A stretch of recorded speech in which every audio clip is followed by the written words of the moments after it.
ओम श्री गणेशाय नमः। मित्रों आप सभी का हमारे इस यूट्यूब चैनल में बहुत बहुत स्वागत है। मित्रों आज हम बात करने वाले हैं मेष राशि वाले जातकों के बारे में। मित्रों भगवान के घर देर है पर अंधेर नहीं। सावधान, अगले 43 दिन आपके जीवन में काफ़ी ज़्यादा खुशियाँ और काफ़ी ज़्यादा तकलीफें लेकर आने वाली हैं। तो मित्रों आप सावधान हो जाएं, क्योंकि इस समय आपको सावधान रहना आपके जीवन में काफ़ी ज़्यादा सफलता की प्राप्ति दिलवा सकता है। इस 43 दिन के अंदर आपके जीवन में काफ़ी ज़्यादा खुशियों का विस्तार होगा। आपके कार्यों में सफलता की प्राप्ति होगी, कार्यों में काफ़ी ज़्यादा लाभ की प्राप्ति होगी, जीवन में खुशियों की वृद्धि होने वाली हैं। तो मित्रों आप वीडियो को आखिरी तक ज़रूर देखिएगा। वीडियो आपको अच्छा लगे तो वीडियो को लाइक करके चैनल को आप ज़रूर सब्सक्राइब कर लें।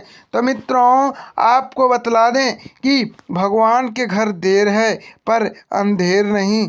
तो मित्रों मेष राशि वाले जातकों के जीवन में अब की बार माता लक्ष्मी की कृपा होने वाली है। कार्य क्षेत्र में आपको कुछ महत्वपूर्ण कार्य आपके अधूरे पड़े हैं, उन्हें आज आप पूरा करने का प्रयास जरूर करोगे, अन्यथा काम का बोझ बढ़ता जाएगा। गलत संगत या फिर नशे की लत आज आपके जीवन में काफ़ी ज़्यादा विविधा उत्पन्न कर सकता है। आपको इन सारे चीज़ों से बचने की ज़रूरत रहने वाले हैं। अगले 43 दिनों के अंदर आपका भाग्य बदलने वाला है। आपको एक कहानी भी बतलाएंगे जो कि वीडियो के अंत में। मित्रों सामाजिक मान सम्मान की वृद्धि होगी। यह 43 दिनों के अंदर आपके कार्य और व्यापार में काफ़ी ज़्यादा लाभ के अवसर मिलेंगे। माता रानी की विशेष कृपा आप पर होंगी। किसी अनुभवी व्यक्तियों के साथ आज व्यावसायिक योग्यता को निखारने का आज आपको अवसर भी प्राप्त होगा।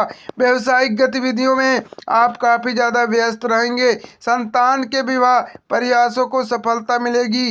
माता के स्वास्थ्य का ध्यान रखें और भीड़ वाले जगहों पर जाने से आपको बचने की ज़रूरत रहने वाली है, क्योंकि हमारे देश में बहुत ही ज़्यादा संक्रमण का विस्तार हो चुका है और यह तेजी से फैलता हुआ जा रहा है। इसलिए मित्रों आप मास्क और सैनिटाइजर का अवश्य प्रयोग करें। इस 43 दिनों के अंदर आपके जीवन में काफ़ी ज़्यादा लाभ और कुछ हानि भी होने वाला है। आपको एक गलत निर्णय आपको परेशानी में डाल सकता है, इसलिए सोच समझ कर निर्णय लें। ज़्यादा मामले में आज आपको पेशेवर व्यक्ति परेशानी दे सकता है, लेकिन बुद्धिमत्ता और सावधान से आज आपको बचने की जरूरत रहने वाले हैं।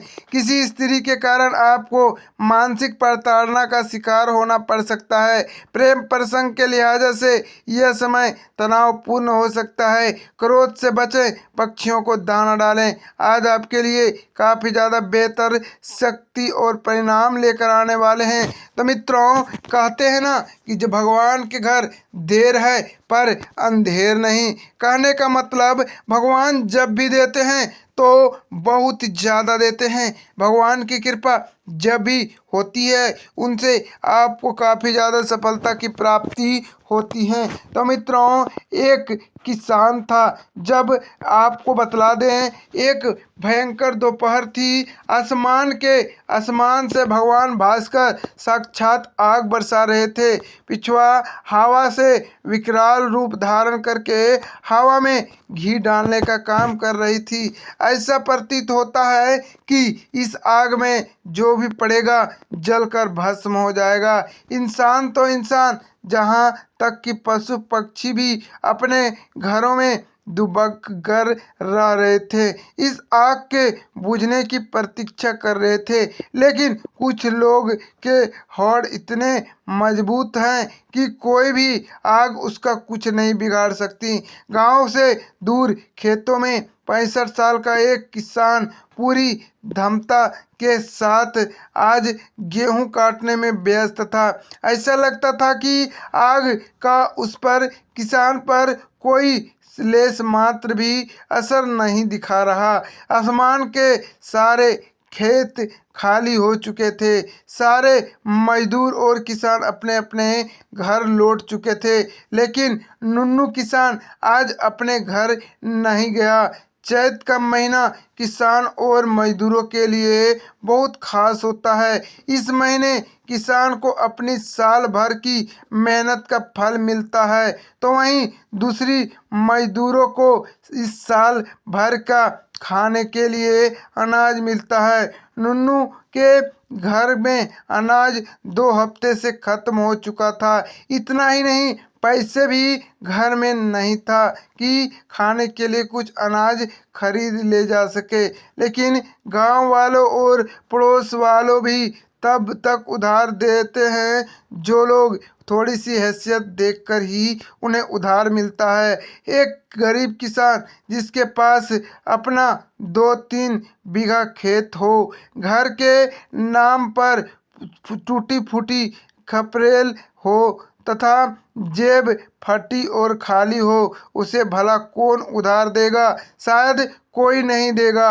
घर में अधिकांश चीज पहले से ही गिरवी पड़ी हुई थी। अब ऐसी कोई भी चीज नहीं बची जिसे गिरवी रखकर उसे पैसे का इंतजाम किया जा सके। इसलिए चाहे आसमान का आग बरसे या फिर प्रलय आ जाए, नुन्नू को इसकी चिंता नहीं थी। वह जल्दी जल्दी अनाज अपने घर से आना चाहता था।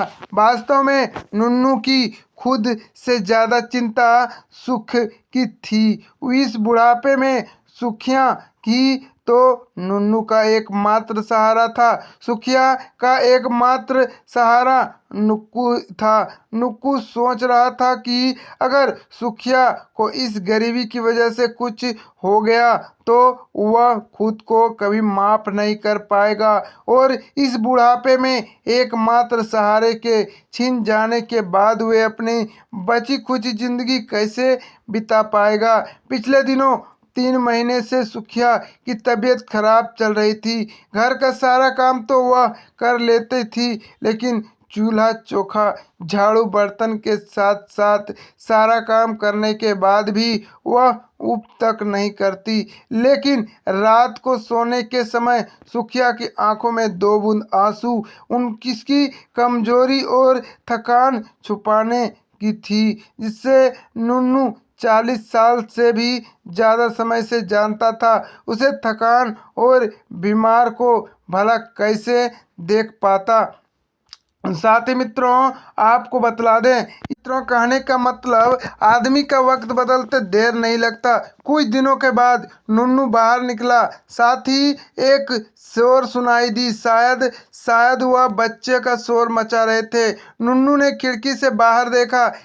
एक कार गली में बढ़ती हुई आ रही है, उनकी घर की तरफ। कार उसके घर के सामने आकर रुकी। उसमें से एक औरत, एक बच्चा और एक आदमी उतरा। तो उसने, यह कौन है? अरे यह तो किशोर ही है, नुन्नू ने बुदबुदाया। फिर उसने नुन्नू को उसके जो बेटे थे किशोर, वह प्रणाम किया और बोला, प्रणाम बाबूजी कहकर औरत और आदमी दोनों उनके पैर छुए। नुन्नू की जगह अभी तक बहुत तेज थी, इसलिए उसने अपने बेटे को दूर ही से पहचान लिया। नुन्नू कुछ कहता उससे पहले किशोर बोला, माँ को क्या हुआ है बाबूजी? अरे माँ तो बहुत तेज बुखार है, इन्हें अस्पताल ले जाना होगा। किशोर लगभग चीखता हुआ बोला। नुन्नू अपने कर्मठ की स्थिति को पहुंच चुका था।